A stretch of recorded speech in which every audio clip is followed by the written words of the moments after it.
Iya, iya. Ha, kayawa gid aning anak sa kapitan. Oy, pinalangga man kaayo. Hoy, Elias! Bakit ka nabidyo-bidyo dyan? Binibidyo mo ko? Binibidyo mo ko, ha? Parang hindi ka masaya na ano ako dito, kinakanlong ako ng nanay kong kapitana? Ha? Anak ako ni kapitan! Mangulang iya kayo? Kung hindi kayo masaya sa buhay nyo, huwag nyo kami pakialaman! Ha? Nagtatrabaho ng tarong ang tatay kong kapitan? Marami kaming naugom na mga ayuda. Ha? Kaya hindi na kami mamumulima?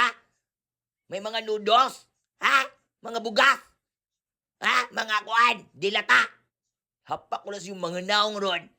Kaya masaya ang aming pamilya dahil hindi kami nang-aapak ng tao. Di kagaya nyo. Mga killjoy kayo.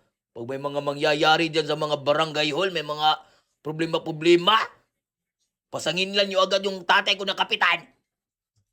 Hindi ba pwede nga deserving kami sa pagkupit ay sa pagkada ng mga pira sa barangay? Ha? Na.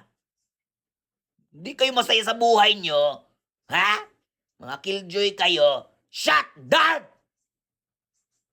Palibasa ang mga walang nagmamahal sa inyo kaya mga maot ibog mga batasan, ha? Duol na rin kay ingkibon ko ng liog ninyo. Kita ka ng bangkil na ko? Duslak ko niya sa imong tiyan. Gawas ng utok ni Murad. Sabit!